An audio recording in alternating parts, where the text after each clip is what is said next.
8 months pregnant, my husband's mother, eagerly anticipating her grandchild, suddenly didn't want the baby anymore. At first, I couldn't understand why, until a stranger added me on Instagram and sent me a picture. It was my husband passionately kissing a woman on the beach. And that woman was his sister. If it's not born yet, you can get rid of it. It's just a matter of cleaning the womb, she said. It's better than giving birth to a sick child and having a burden for life. After a recent checkup showed my blood sugar was slightly high, my husband's mother insisted I get an abortion. 7-month preemies can survive.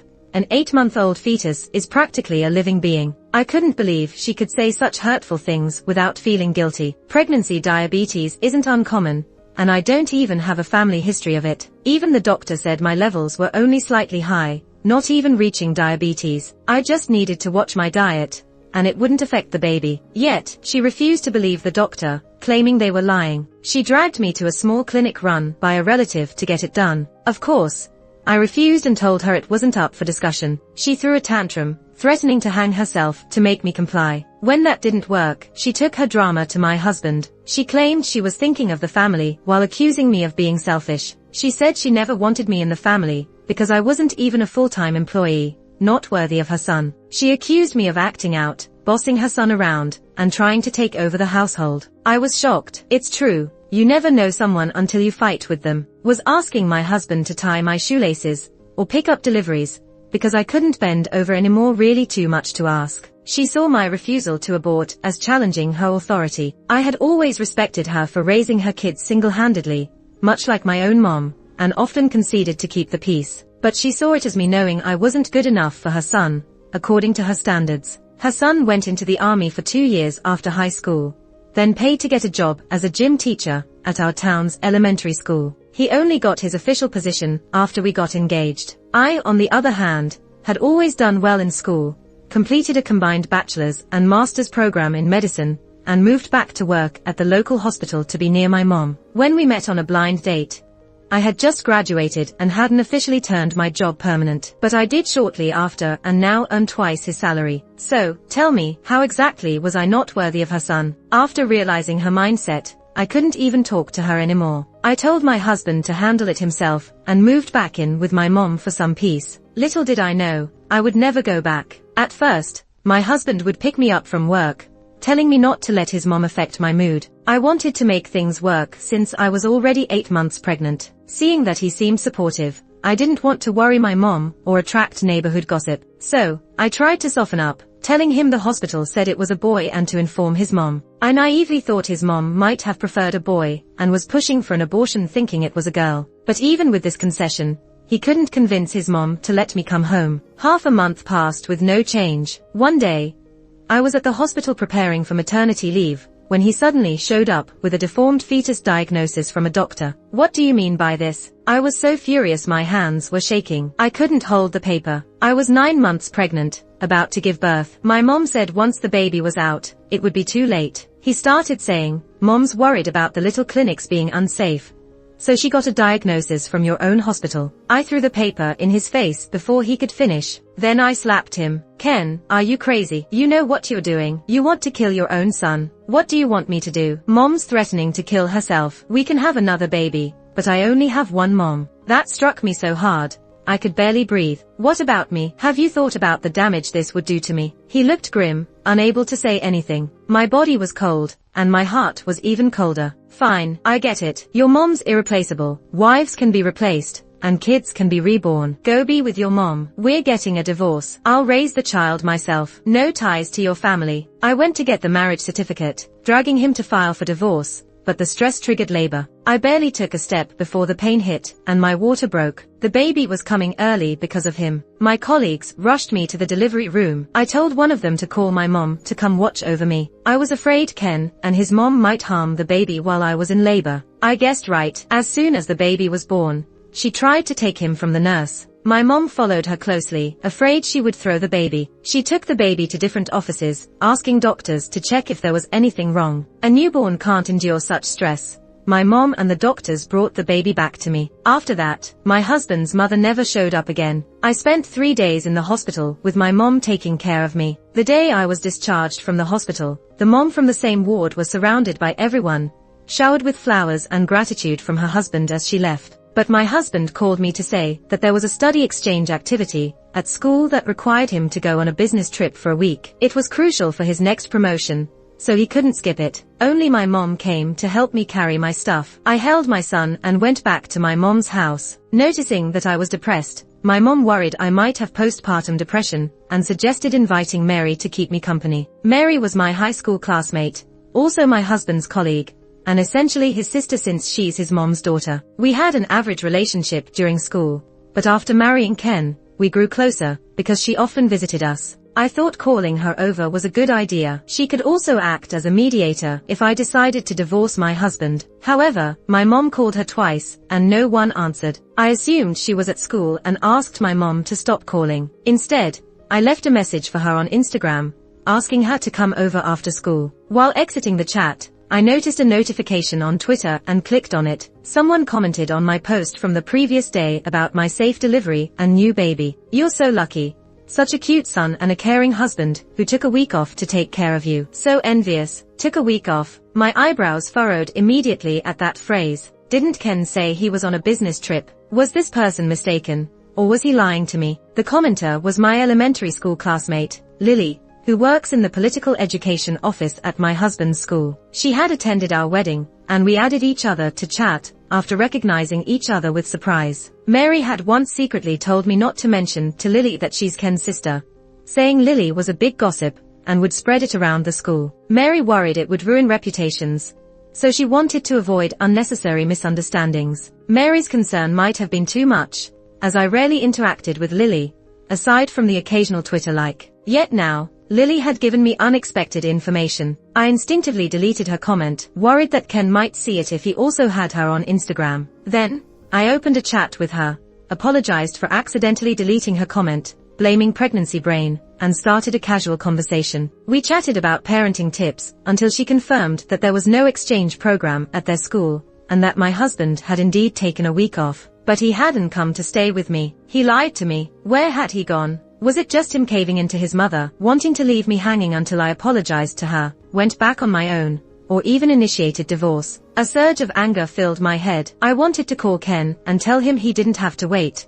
I could file for divorce right now. Lily continued ranting about the difficulties of raising a kid and work, but I was about to find an excuse to end the chat. Then I watched her message pop up. Mary didn't show up at work today either. I called her, but no answer. Is she okay? My typing fingers paused. What happened to Mary? She had visited me with my husband's mom, just 2 days ago, when I gave birth. I noticed you two were close. Maybe you should talk to her. None of us believe that the mistress in the video being beaten is her. She shouldn't let it get to her. What video? What mistress? I hesitated for a moment, then deleted a few random words I'd typed and carefully asked, "Do you have the video?" My instinct told me that this might be connected to why Ken took leave. If Mary had been caught as a mistress and beaten, it would be understandable that they'd hide it from me to protect her dignity. But the fact he lied about taking leave suggested something deeper. Lily, being the gossip she was, quickly sent the video to me. I found it in a group chat. It's obvious to anyone with eyes that it's not Mary.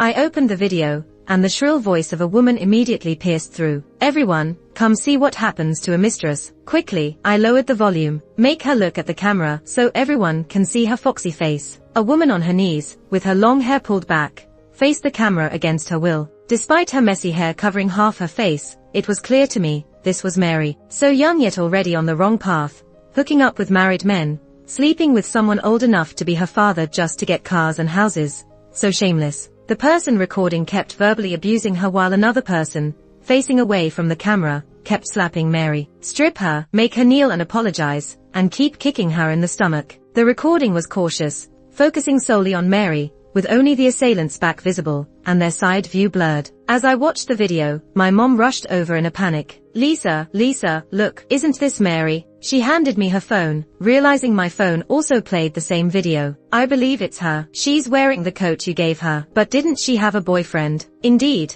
Mary wore the coat I had given her. Ken had bought the coat as a surprise for me, but it didn't fit me well. I intended to return it, but he suggested giving it to Mary as a birthday gift, solving my gift dilemma. Mary seemed to like it, wearing it often. She did have a boyfriend, someone quite wealthy, who often bought her luxury handbags and skincare products I couldn't afford. but I'd never met this boyfriend. Ken said they'd met. The boyfriend was a sailor and spent 300 days a year at sea. But now in the video, Mary didn't resist or argue back. She was just constantly apologizing and admitting fault. It didn't seem like the whole story. Where did you see that? I asked my mom. In the square dancing group, she replied, closing the video to show me. An auntie shared it, saying she saw it on Twitter. Young girls these days are so shameless. They'll do anything for money. Why does this girl look so familiar? She looks like my grandson's teacher from last year. Could it really be her? She's from our county. The person who filmed it is one of my card-playing friends. I heard the guy has some status,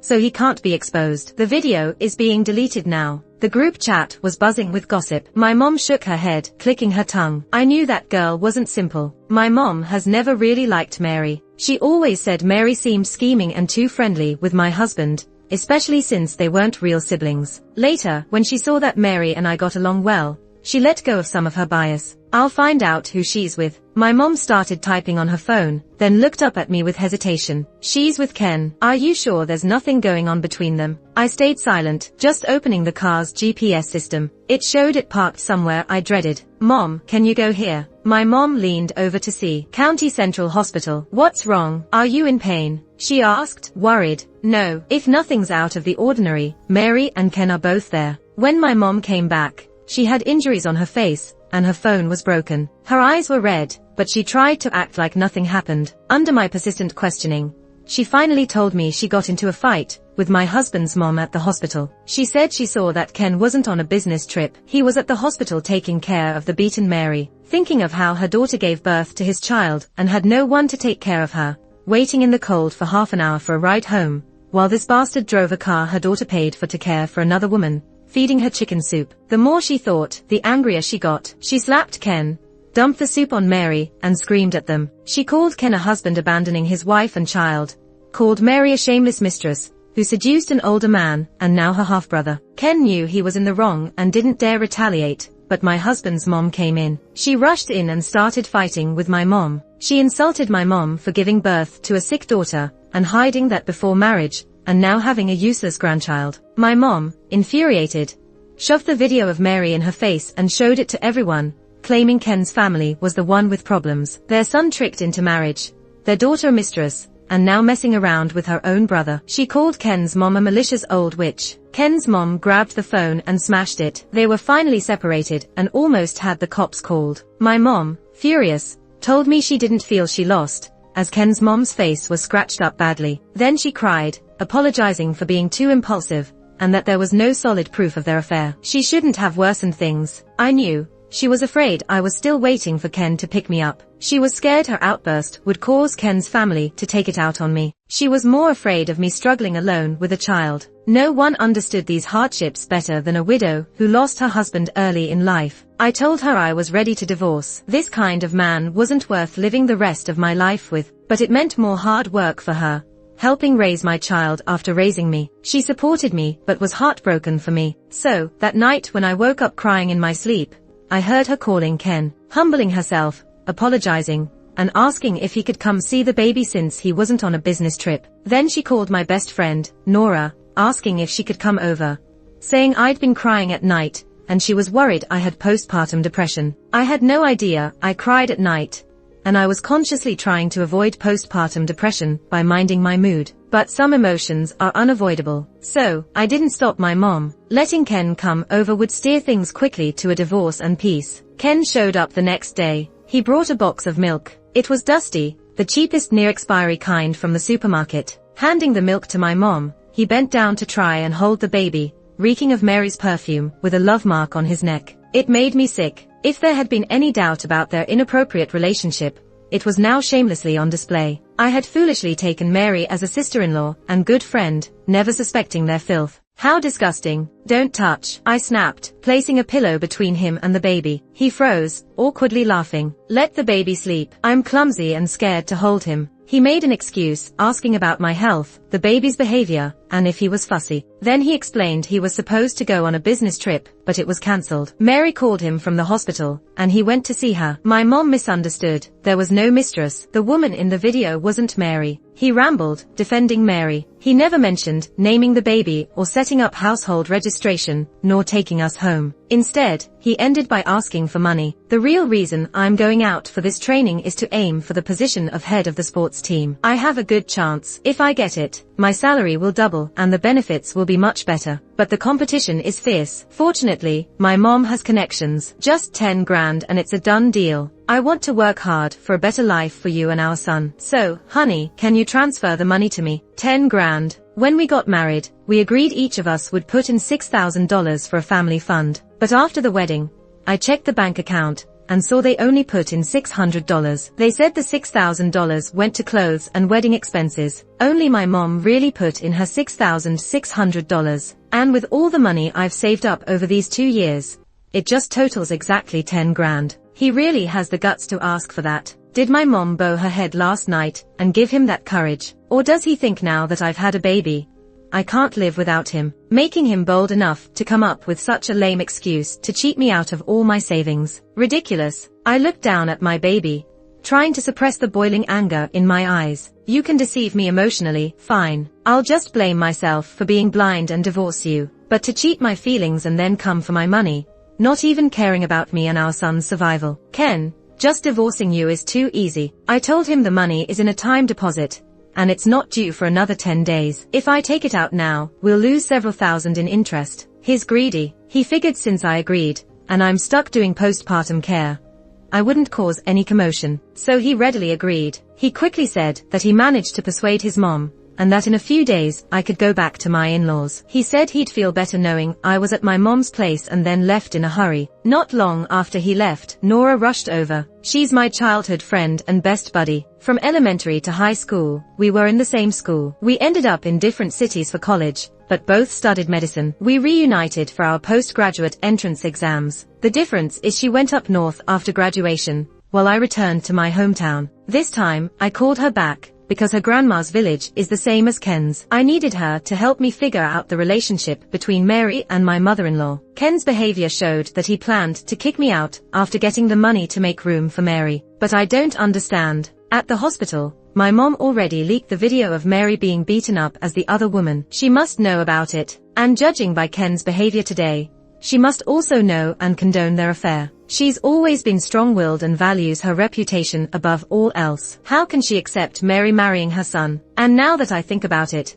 when Ken first brought me to our marriage home, I saw a pair of slippers identical to Mary's. He said they were for me. Looking back, I was such a fool. Those slippers had obviously been worn and didn't even fit me. Clearly, they had cohabited before our marriage, and they forgot to put them away when I visited. So, if they had feelings for each other, and his mom didn't oppose, why didn't they get together initially, and instead went for an arranged marriage with me? Was it because Mary climbed up the social ladder with a wealthy person? But how could they maintain such a close relationship? And now, she's willing to come back, disregarding even her biological son and grandson. Either she's a saint, or Mary has cast some spell on them. I called Nora's grandmother, but she didn't know much. She only mentioned that Ken's mom had 3 daughters before having Ken, so it's unlikely she'd recognize any other daughter. As for who Mary was, she had no clue, but she agreed to sit in the village square for a couple of hours tomorrow to gather more information. After seeing Nora off, I asked my mom to go back to the card room and keep an eye out for the person recording the beating video. I have no intention of letting this pair of cheaters have a peaceful life. I haven't been idle either. I saved and backed up the video of Mary being beaten as the other woman. In case I can't find evidence of their affair, I can use this video to threaten Mary and make Ken give up the house and any property gained after marriage. Otherwise, I'll post this video online, or send it to the Education Bureau to ruin her reputation and career. I also asked a colleague to save the surveillance footage showing Ken coaxing me to terminate my pregnancy, which led to my premature delivery. Better to be safe, I transferred all my money to my mom. I'm worried that if we do get a divorce, Ken will turn hostile, disregard Mary's well-being, and insist on splitting all the post-marital assets evenly. I also consulted a lawyer online. I asked, if my husband cheats, and the house was bought before the marriage, but I paid for the renovations and all the furniture, how can I keep the house in a divorce? The lawyer said infidelity alone isn't grounds for him to leave empty-handed unless he signs a transfer agreement or voluntarily relinquishes it. the house won't go to me. I took note and began planning. I even contacted a lawyer for a property transfer contract when my phone dinged. Someone added me on Instagram. Your husband. That was the verification message. Without thinking much, I approved it. Who are you? I typed and sent it. Almost simultaneously, a video was sent from the other side. The thumbnail was of my husband and Mary. I didn't even stop to consider if it might be a phishing software or virus. My reflexes were faster than my thoughts, and I clicked play. In the video, Ken was squatting on a beach, applying sunscreen on Mary, who was lounging on a chair in a bearleather swimsuit. His hands worked skillfully and meticulously, not missing even her butt. The video was only a few seconds long. As soon as it ended, another one came through. This one was even shorter, but much more explicit. Mary was sitting in a trendy swan float, with Ken pushing her around. They hugged and kissed frequently. The footage was extremely clear. Both their faces were in full view, leaving no room for doubt. I gripped the bedsheet tightly, my nails almost digging into my flesh. How could I not be furious? I recognize every piece of clothing they are wearing. This summer, Mary said she wanted to visit her boyfriend and asked me to accompany her to buy a swimsuit. I even paid for it. Ken said he would take me to the water park another day for a date. I was excited and prepared swimsuits for both of us. In the end, he wore it on a date with Mary, and mine stayed at the bottom of the wardrobe, never seeing the light of day. She must be feeling really pleased with herself. Whether it's this swimsuit or that coat. When has Ken ever prepared a surprise for me? No birthday, no wedding anniversary. Why would he suddenly prepare a surprise at the end of October, when there's no special occasion? And how could that surprise fit Mary so perfectly? I really am an idiot. It was obviously something he bought for Mary.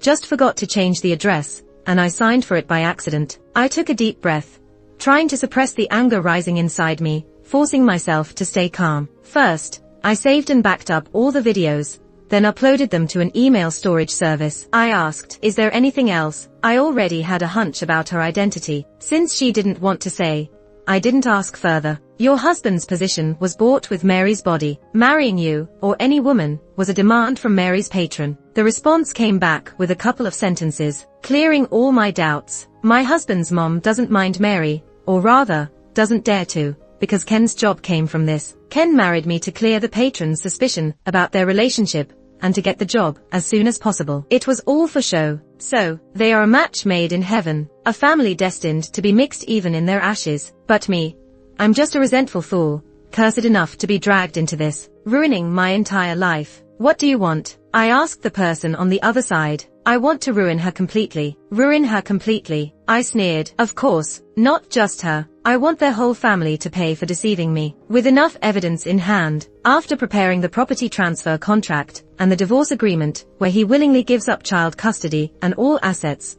I arranged to meet Ken. Didn't dare to call him home, fearing he might go crazy. Had my mom stay home to watch the kid, and wrapped myself in a thick down jacket, choosing a cafe near the bank. Ken was excited when he got the call, thinking I had withdrawn money for him. He then came and expressed concern, hypocritically scolding me for not resting at home, as he could handle the banking, worrying I'd catch a cold. I emotionlessly withdrew my hand and pulled out the property transfer contract and the divorce agreement, pushing them in front of him. What's this? His previously joyful face turned serious upon seeing the property transfer heading, but he still forced a smile when looking up. Honey, what are you doing? I've already convinced my mom. You guys can come back today. My mom is tough on the outside, but soft inside. She's always been thinking about you and the kid. Stop pretending. I exposed him directly, not wanting to waste another word. I know all about you and Mary's pathetic mess. Cut the crap. Sign the divorce, and I'll let you two be together. His expression changed, and seeing my determination, he stopped hiding. He leaned back and started negotiating. Divorce is fine, the child is yours, and the property is mine. The house was bought by me, you shouldn't think about it. I expected this. Fine. I nodded, pulled out my phone, and showed him the video. If you want it appearing in your school's public email, or the Education Bureau's complaint box. His face changed drastically upon seeing the content, and he reached out to grab my phone. I was prepared and quickly drew back. Don't bother trying. Do you think I wouldn't have backups? You've been following me 2 years of marriage and you had no trust in me at all, even following me. He started to do what men are best at, blame shifting. Trust. How dare you mention trust? If only I had known about following you earlier, I wouldn't have given birth to such a scumbag bastard of a child. Who sent it to you? Does it matter? Can you deny it's not you and Mary? He stopped arguing, his face serious, and asked, what do you want? Sign it. I pushed the 2 contracts to him again. Don't even think about it. Return my money. The child is yours. That's my final concession. I watched as he swept the contracts to the ground, my face growing cold. I advise you to face reality, Ken. I'm not negotiating with you. Lisa, don't push it too far. Am I pushing it? When you 2 colluded and did despicable things, did you not think of this moment? I'm giving you 3 days. Either leave with nothing or appear on local news with your mistress. Go ahead and post it. Don't mind our son growing up being pointed at. He shouted in impotent rage. I laughed directly. He's already having his formula money stolen by his father. He might starve to death before he understands being pointed at. Do you think that with just one lousy video, you're in a moral high ground and can dictate whatever you want? What do you think? I can not only dictate, but also assure you, if you dare to say one more word, I will make sure you never recover in this life. He was so angry he couldn't speak, or maybe my bluff worked. Sign it now, or see you in court. I wasn't willing to wait another day.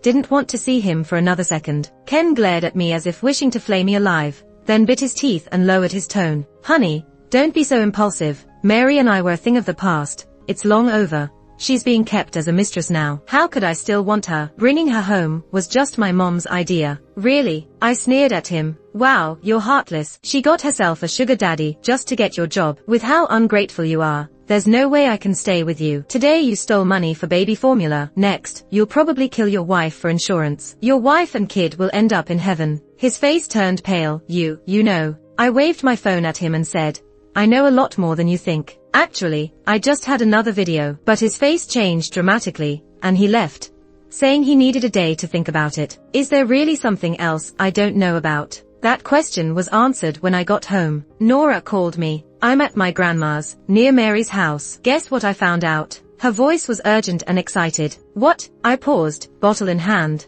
ready to feed my baby. You'll never guess. Your husband isn't his mom's biological child. Mary is. What? I frowned, trying to process the connection. I mean, Mary is your husband's mom's real daughter. Your husband is Mary's parents' child. They were swapped at birth. Swapped? My jaw dropped. Was it a hospital mix-up? Nope. You won't believe it. They swapped them on purpose. On purpose. Why swap their own kids? Because they prefer boys, duh. It all clicked. Of course, they would do something like that. Your husband's mom had 3 girls, and the 4th child was another girl. Mary's parents had 3 boys, and the 4th was another boy. Since both families knew each other, they found a witness and made the swap. Now it made sense. No wonder my husband's mom looks like Mary. No wonder she accepted Mary marrying her son, even after Mary's scandal. No wonder Mary agreed to be someone's mistress for Ken's job. No wonder my husband's mom suddenly insisted I terminate the pregnancy. The sugar daddy's wife must have caught on, so he broke it off with Mary. Knowing this, my husband's mom wanted me out to make room for her daughter, and my baby would be a burden if born. The high blood sugar excuse was just a way to force me to have an abortion. It all made sense now. And do you know who the witness was? Nora asked, sounding mysterious. My heart skipped a beat, picturing one person. Your matchmaker, Aunt Wang. Speak of the devil, Aunt Wang showed up at my house that night. She came to demand the baby for Ken, armed with a divorce agreement signed by Ken. House and car for me, but the child for him. I never saw that coming. My mom was furious, cursing her out, while she played her role as a mediator, suggesting I give them the baby and Mary while still young. I wasn't sure what Ken was up to, but I laid it all out for Aunt Wang. I was sure she had no clue the siblings had been hooking up. I hoped she'd go wreak havoc at Ken's place, making it public. She stormed out of my house in a rage after hearing it all. Doris, bring your good-for-nothing son up here. My husband's mom and Ken were waiting in the hallway, pushing a baby stroller. Were they seriously trying to take my baby? Did they really think I'd let that happen? What a joke. My husband's mom started crying when she saw me,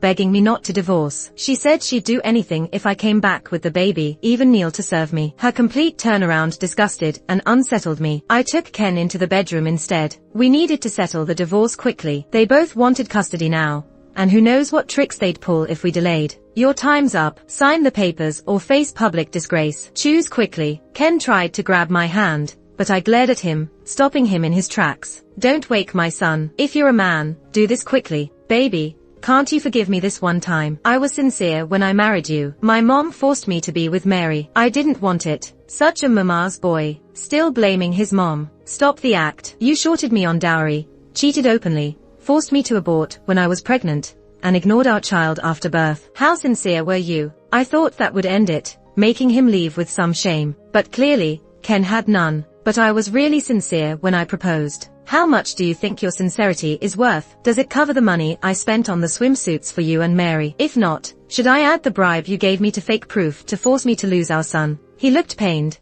I was wrong, baby. All of it was my fault. But for our son's sake, can't you give me another chance? Then for our son's sake, sign this. Even if we don't divorce, the house will be his eventually. I shoved the property transfer document at him again. How can you be so heartless? You asked me for 100 grand. Did you think about my feelings then? I snapped back at him. Ken, get this straight. It's not me being heartless. You brought this on yourself. Fine. He finally dropped the phony act. If you insist, you can have the house and the money, but the child stays with me. How can you say that? I looked at him in disbelief. Ken, how can you have the nerve? When you forced me to abort him, he stopped being yours. If you really want to fight for our son, I'll see you in court. I still have the footage of you pressuring me outside the clinic. Let's see who the court awards our newborn to. Lisa. Oh, and one more thing. I didn't give him a chance to speak.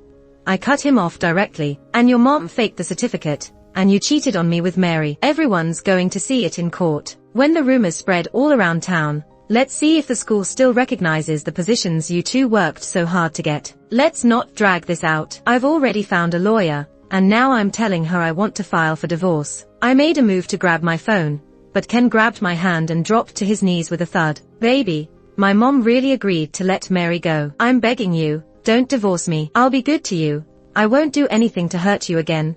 He cried and tried to hug me, his emotions all over the place. I backed away, terrified he might lose it and hurt me. Not wanting to push him further, I had to soften my tone. You don't have to do that. Even if we divorce, you're still the kid's dad. I'll still live in our old house. You can come see him anytime. Seeing me soften, hope filled his eyes again. But I can never forgive you and Mary for betraying me. You know this is my bottom line. To be honest, I don't want to take this to court. I didn't understand why they suddenly wanted custody of our child. But since they cared, I could use it. I didn't want people to point fingers at our son, saying his dad was questionable with his own sister. I moved closer, whispering seductively, so, let's end this on good terms. If you let go now, he'll still call you dad. In the future, he'll think of you as the dad who left everything for him, not the dad who tried to fake a certificate and hurt him before he was even born. Under my persuasion, Ken finally signed the property transfer and divorce agreement. I was eager to take him to get divorced immediately,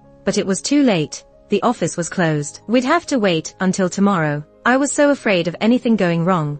I couldn't sit still all night. My mom helped take care of the baby, and Nora stayed up with me. She chatted with me, trying to ease my anxiety. We discussed why Ken and his mom suddenly wanted the child. Worried there might be some scheme we hadn't thought of. Maybe Mary can't have kids, she said casually. It hit me like a ton of bricks. Maybe they just found out Mary was infertile, and that's why they were desperate for the baby. I messaged that Instagram account to confirm. Mary can't have kids anymore, right? Yeah, that reply came almost instantly. 2 miscarriages and a targeted assault. Just like I thought. Who is this person? Nora leaned in and asked. Mary's sponsor's wife, I told her. My mom said when she was checking at the card rooms, that person asked for my number. That's probably how they reached out to me. As for her identity, my mom had been digging around and said there was a leader in the education bureau and his wife who had been childhood sweethearts. They were admired by everyone. Suddenly, they divorced yesterday and the leader left with nothing. Don't forget what you promised me,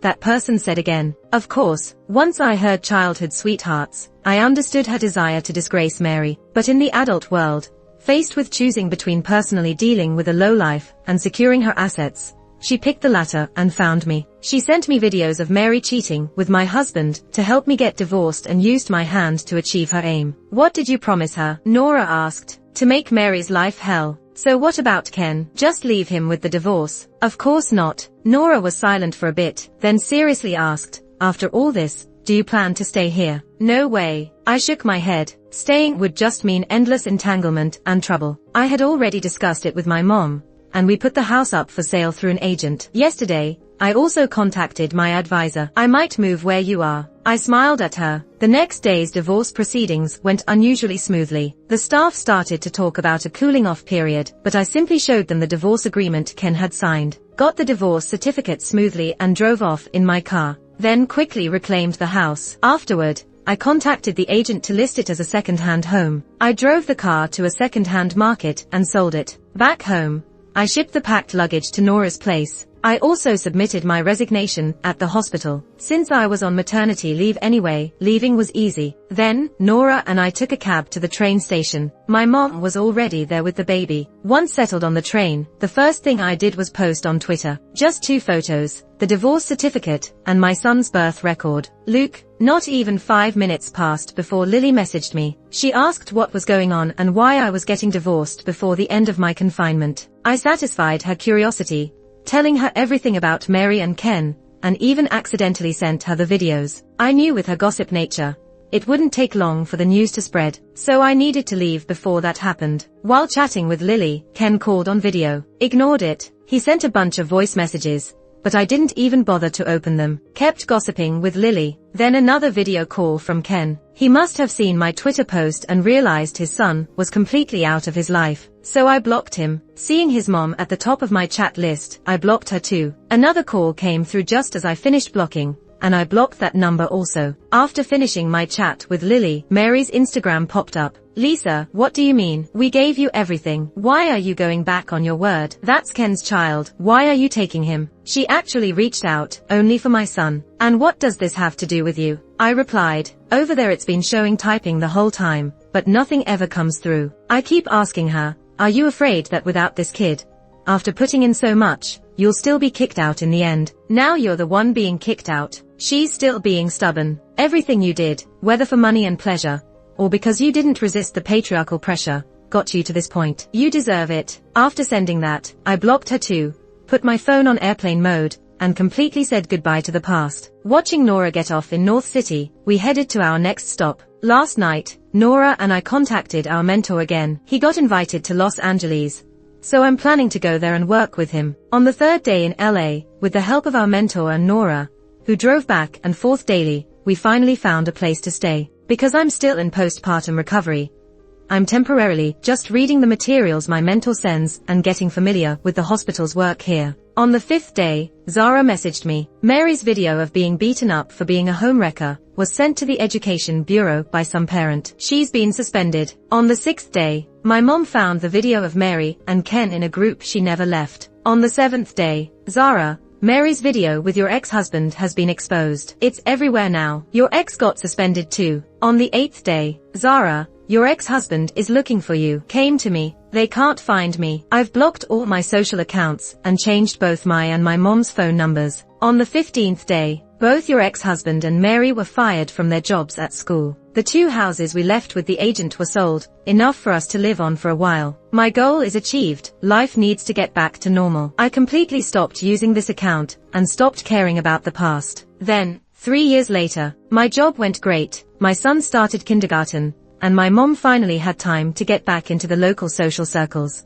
I heard about Ken and Mary again from Nora. She said when we just left, Ken kept looking for us and even showed up at her hospital. It didn't stop until half a year later when they got married. Last month, she went back to her grandma's place and heard Ken died. Because Mary couldn't get pregnant, my ex's mom beat her every day, saying she ruined her son's life and would cut off their family line. Recently, she dragged her to get divorced, but Mary refused and cursed back, saying she deserved to have no descendants for making her own daughter sell herself off for an adopted son. My ex's mom got so angry she grabbed a kitchen knife to kill her. Instead, Mary grabbed it and killed Ken when he came running with a bottle to hit her. Mary was diagnosed with insanity and escaped the death sentence, but is permanently confined in a mental hospital. My ex's mom is left alone in a small house, with no daughter willing to take her in. She goes crazy every day. I sighed. Now I understand why Ken wanted nothing but a child to call him dad initially. It was because of Mary. He knew he couldn't get rid of her and remarry,